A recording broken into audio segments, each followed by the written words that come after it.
Olá, sou Leandro Feitosa, médico veterinário, consultor de propriedades de leite. A ideia hoje é fazer um bate-papo sobre esvaziamento de ubre. A gente acompanha algumas propriedades que os animais, após a ordenha, ainda estão apresentando os ubres repletos, né? Os ubres aparentemente ainda cheios. E a ideia é que a gente tenha esses ubres realmente esvaziados na sua totalidade. Principalmente para a gente prevenir um aumento de CCS, também resultante de um aumento do leite residual, o leite que ainda ficou naquele ubre. E aí a gente conversa, né, tem um envolvimento do operador da ordenha, né, do ordenhador ali, onde ele vai estar nos passando que foi feito de uma forma tranquila, na forma que vem sendo feita. E então a ideia é a gente levantar alguns pontos, buscar um entendimento e ver se a gente pode entregar, né, de alguma forma, algum insight, algum ensinamento, alguma prática que a gente traz junto com a experiência para diminuir esse leite residual e um possível aumento de CCS, alguma implicância disso tudo na produção, né, a gente poder buscar aumentar um pouco mais do leite aí. Então, para começar, eu trago uma ideia, assim, um papo sério, né, um papo adulto. A gente pode falar tranquilamente nesses termos, mas uma coisa que eu gostaria que ficasse entendido, que é algo que eu considero, que é como o ubre é um órgão cisterna, um órgão de represar uma excreção, no caso é o leite, né, produto nobre, mas esse é o termo mesmo. A gente, pro ser humano, eu gosto de associar a uma sensação de quando a gente está com a bexiga cheia, né? A vaca está lá com o ubre repleto, né? Vacas com 10, 15, 20, 30 litros de leite, quilos de leite. Então isso pesa, ela tem uma urgência em esvaziar. Lembrando que na natureza um bezerro seria normalmente faria essa drenagem aí 10, 15, 18 vezes por dia. E aí a gente, para adequar os sistemas, a gente acaba fazendo isso menos vezes, 2, 3 vezes, o mais convencional, umas ordenhas robotizadas aí 6 vezes, 7 vezes, animais com mais produção. Então a gente vê que isso está gerando uma necessidade da vaca em esvaziar, né, de uma forma muito eficiente esse ubre, mas tem algumas coisinhas que estão atrapalhando nesse momento aí. Então, tendo essa ideia da cisterna cheia, né, a gente consegue sentir, pelo menos como uma vaca sentiria ali, essa urgência, essa necessidade de esvaziar o ubre. Uma outra historinha, bem breve também, que pode se fazer uma menção, e depois a gente vai fazer algum link com isso, seria de um homem que teve uma filha, né, a filha mulher, e essa filha começou a ver ali nos seus 5 anos de idade o pai fazendo xixi em pé. E aí ela começou a fazer xixi em pé também. O pai, vendo isso, servindo de exemplo para ela, ele foi lá e começou a fazer xixi sentado, né, natural de um homem, faça xixi em pé. E ele começou a fazer sentado.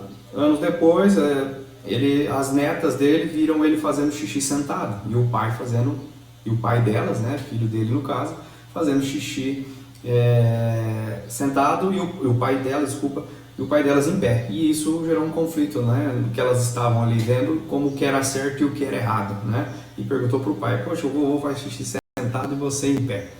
Então são duas historinhas aí que vamos fazer uma associação ali na frente. Lembrando que quando a gente está falando da ordenha, a gente associa a máquina em si, né, o equipamento, os animais, e tem o envolvimento de uma pessoa nisso tudo, o ordenhador no caso. Então a gente está aqui para entender a relação animal e a relação ordenhador. A gente não quer entrar no mérito de máquina, regulagem, considerando ali que esteja tudo certo, tudo próprio e apropriado para aquele sistema, para aqueles animais, para aquela produção, que a gente sabe que exige as devidas regulagens, né? Então vamos focar na questão animal e na questão ordenhador. Tá? Quando eu penso no animal, a ideia que eu queria trazer é a vaca, a gente denomina um hormônio natural dela, existe os exógenos, né? Mas existe um hormônio natural dela que está diretamente ligado à excreção do leite, ou seja, a contratilidade dos alvéolos,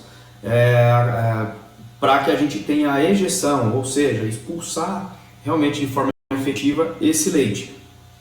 E ele também é responsável pela contração, né, do esfíncter. Então esse hormônio é produzido na neurohipófise, na hipófise posterior, né, da vaca, então ele é endógeno, ela mesma produz ele de alguma forma sob estímulos, tá? Então ela produz esse hormônio que é muito conhecido de todo mundo, chamado ocitocina. Eu trouxe aqui ele como sendo um produto que, para a gente simplesmente melhorar o entendimento, né, e sempre que falar ocitocina, a gente lembrar realmente dele como sendo um produto que a vaca mesmo produz, ou seja, ela está produzindo ou não aquilo ali, fazer essa associação, né? Então, a ocitocina, ela também no ser humano está associada, está ligada, fazendo essa relação como sendo o hormônio do amor, o hormônio da satisfação, o hormônio da felicidade, tá? Não seria só felicidade, mas ele está relacionado a essa questão do bem-estar, a ocitocina. Então fiz essa relação aqui para, né, somente ficar mais prático aqui, didático, com a bonequinha da felicidade, do divertidamente, tá? Então quando a vaca ela está produzindo ocitocina, ela está com os níveis regulados, ela está sob o efeito dessa ocitocina, a gente pode considerar que essa vaca ela está satisfeita, ela está bem, e aí ela estando bem, ela está se sentindo tranquila, ela está um bem-estar para ela mesma, tá? Então, quando eu tenho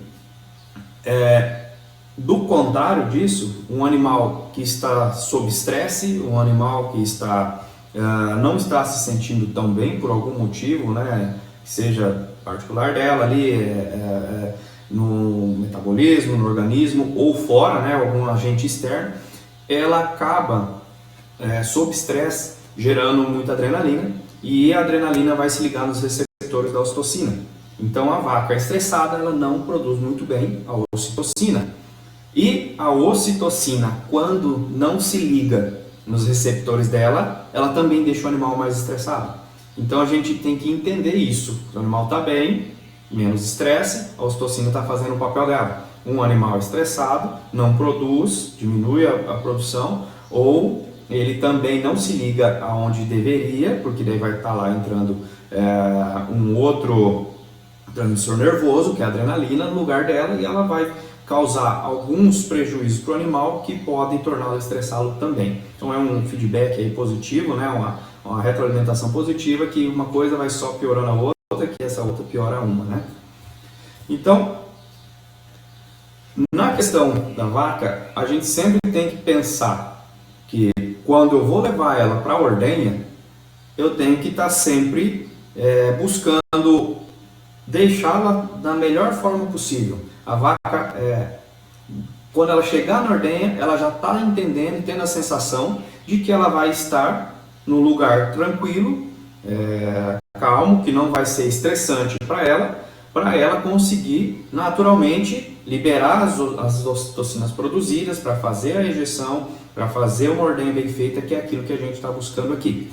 Então todo esse raciocínio, lembrando que o foco é a gente buscar uma melhor ejeção do leite do úbre, uma maior contração do úbre, para que realmente saia cada gota de leite dos alvéolos, venha ali para os ductos mamários e saia esse leite, né, que é o que a gente quer, a gente busca produzir, e para o animal também ser satisfatório.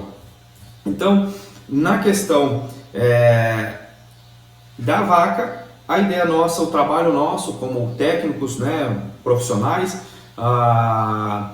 profissionais da ordenha, é sempre levar para a vaca como que aquilo ali é o melhor para ela, né? A gente criar uma realidade para a vaca, até a ideia da vaquinha com um aparelho de realidade virtual, é a vaca entender que ali é um lugar bom para ela, um lugar que ela vai talvez ter essa satisfação, né, de esvaziamento do úbere, e é onde então ela já começa a produzir ocitocina, onde ela vai liberar a ocitocina, onde vai fazer e sentir o efeito da ocitocina, assim como, né, lembrando a parte do bem-estar do animal, assim como se ela estivesse na praia, né? Acredito que a maioria das pessoas se sentem muito bem quando vão à praia, então essa é mais ou menos a ideia que a gente quer que o animal sinta, né, da forma que a gente quer que ele se sinta.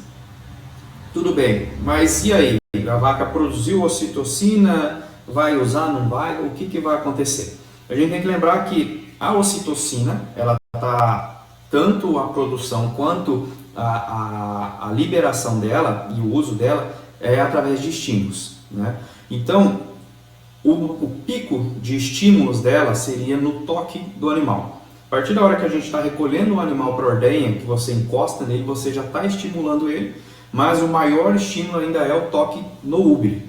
Então, por isso que evitar contato com o animal, empurrar, até alguns casos que a gente sabe que acontece, que as pessoas, os ordenhadores acabam batendo nos animais, isso tudo já começa a liberar picos de ocitocina e, no caso, em alguns também um pico de cortisol, né? Mas o estímulo, o contato no úbere da vaca é onde a gente tem a maior liberação de ocitocina para o fim que a gente quer aqui, que é a contração de úbere.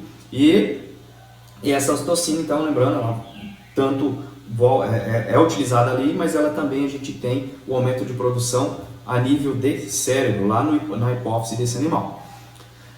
Tudo bem, mas e aí, encostei no animal, ela vai ficar o dia inteiro com esse úbere receptivo e a ocitocina podendo se ligar ali e fazer essa contração do úbere? Não. A gente tem uma média de 1 minuto e meio a 2 segundos após o estímulo principal, que seria o contato no úbere, para o animal começar a ser ordenhado. Então, a gente encosta, o animal vai mandar uma informação, volta, começa a se receber essa ocitocina no úbere, e aí ela relaxa e é a hora que a gente comumente coloca a ordenha. Então, isso aqui vai ser um pouco variável de acordo com o tempo de pré-dip, mas o ideal é que de 1 minuto e meio a 2 minutos após o toque no úbere, a gente esteja colocando o equipamento de ordenha e o animal, porque sabe que o animal vai estar ali já entendendo que ele vai ser ordenhado. Tá? Beleza, mas e se eu não coloco? E se eu não coloco essa ordenha? O animal começa a gerar o estresse e ele começa a bloquear a própria ocitocina e aí muitas vezes ele represa leite ou a contração não é feita por total. E aí o que acontece? O animal demora a ser ordenhado, o esfíncter não abre por completo, e aí você põe uma máquina com um vácuo ajustado para aquele leite sair de uma forma fluida, e esse vácuo começa a machucar o teto, começa a gerar dor, o animal começa a se irritar, gera cortisol, bloqueia mais ainda a ocitocina.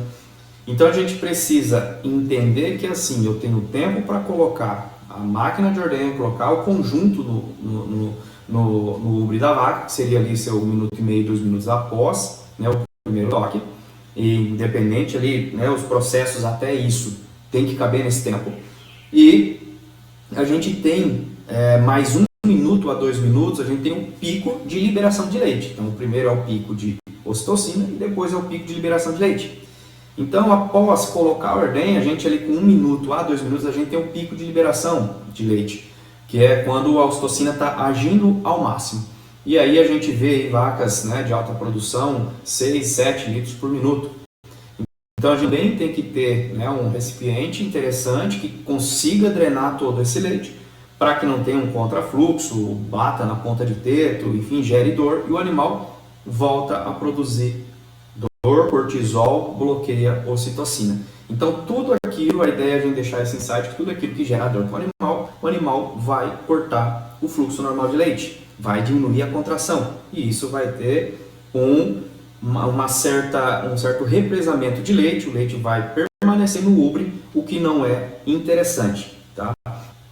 Então, dentro disso tudo, temos que entender assim, não, a gente não faz hoje, não vê mais ordenhas, lógico, acontece, tem, mas quando a gente vai para sistemas maiores, sistemas eficientes, mais produtivos, que é a ideia do trabalho nosso, a gente faz esse processo todo em escala. Então, o que precisa é, dentro dessa escala, organizar esses horários, esses tempos que a gente tem. Toque da vaca, coloquei a ordenha, o fluxo e o pico, que se elas estão acontecendo realmente, para a gente saber se está fluido, se vai ter uma boa drenagem de leite. Por quê?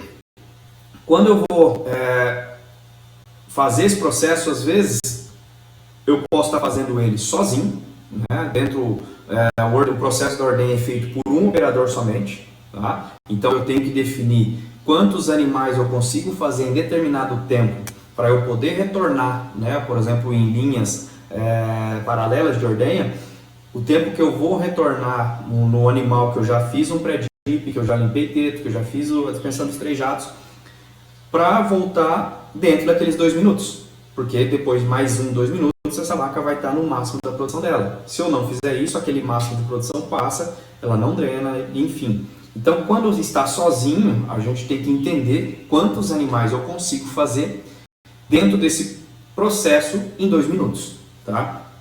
E também, às vezes, é feito em equipes, né? Propriedades maiores ou ordenhas maiores já é feito em equipe. Então, isso também tem que ser bem distribuído para que encostei no animal, fiz todo o processo de pré-ordenha, dentro de 2 minutos ela tem que estar com a ordenha funcionando normalmente. Os processos seriam, né, o jato, os primeiros 3 jatos que são dispensados, a gente usa para fazer uma leitura se tem presença de grumos. O pré-dipping químico, né, com algum produto desinfetante. E a secagem desses tetos. Então, todo esse produto, encostei na vaca, que seja para fazer os três primeiros jatos, fazer o pré-dipping, fazer a secagem para a colocação da teteira, tem que acontecer dentro de 2 minutos. Lembrando que os pré-dips, a maioria deles, são à base de cloro ou de iodo, e muda-se o tempo de ação desse pré-dipping para que seja feita uma boa higienização. Então, o pré-dipping também influencia nesse tempo. E aí eu tenho que calcular bem certinho, organizar isso aí para ver. Eu tenho 4 animais na minha linha de ordenha. Quanto tempo eu uso para fazer? Vou fazer 1, 2, opa, cheguei no segundo, terminei ali de fazer um pré-dipping, ainda tem que limpar, secar o teto da primeira, melhor eu voltar do que terminar as 4. Enfim, isso tem que ser cronometrado, demanda um pouco de paciência, de tempo, mas com certeza dá um resultado interessante. É comum falarem pra gente, isso vai atrasar a ordenha, mas aí lembrando, se eu coloco o conjunto na hora certa, dentro de mais 1 minuto, 2 minutos, na hora que eu coloquei o conjunto, aquilo vai funcionar como um massageamento, como mais um estimulador, e a vaca vai liberar o leite de uma vez. E isso vai fazer com que o ubre murche realmente e também aumente a sua sanidade. Lembrando que a maioria dos conjuntos a gente tem que colocar de uma forma que se corte o vácuo, né? Quebre ali a sucção no momento da inserção. Isso é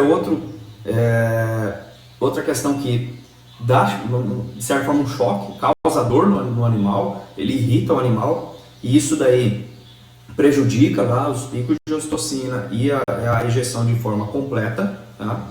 Os teteiros têm que ser colocados em forma bem angulada, para que eles não estejam torcidos, para que não estejam dobrando o teto da vaca, tá? Que isso daí causa dor, o animal segura leite. A gente vê propriedades onde os ângulos do ataque da mangueira estão errados. Comumente as mastites são nos mesmos tetos, nos mesmos quartos em todos os animais. Geralmente os tetos cegos da propriedade são os mesmos por causa de um erro de cálculo e dimensionamento de ordenha. Então eu coloquei o teteiro de uma forma correta, eu preciso entender se eles estão bem alinhados para que também esse fluxo seja tranquilo, né? Consiga sair tranquilamente aí. ter auxílio da própria gravidade. E para que a gente, a hora que vai fazer o pós-dipping, a gente tenha um ubre bem esvaziado, a gente tenha um ubre descansado, pronto para produzir mais leite, né? A vaca chega no limite físico, se chegou nesse limite e a própria dor ela acaba cortando, inclusive a própria prolactina, ela diminui a produção do leite. Então a gente quer que esse ubre tenha espaço, ele funcione igual uma esponja mesmo, a gente aperta, quer que ele saia tudo e depois ele encha novamente de leite, né? Então, o porquê que eu contei aquela história do pai com a filha e depois com as netas. A gente vive muito de conceitos, né? A gente vive muito de conceitos e certas vezes, em algumas horas, isso deitava a gente de poder fazer algo que é tão normal e bem feito, né? A gente, porque uma vez viu, porque uma vez percebeu alguma coisa lá que aconteceu e a gente muda a forma de fazer as coisas, ou até inclusive essa questão de eu faço um lado da ordenha, preparo as vacas, estão ordenhando, eu não respeito o horário, já estou fazendo outro porque isso aí eu vou ganhar tempo. E no final não ganha, não adianta, porque aquelas vacas vão esperar o mesmo tempo.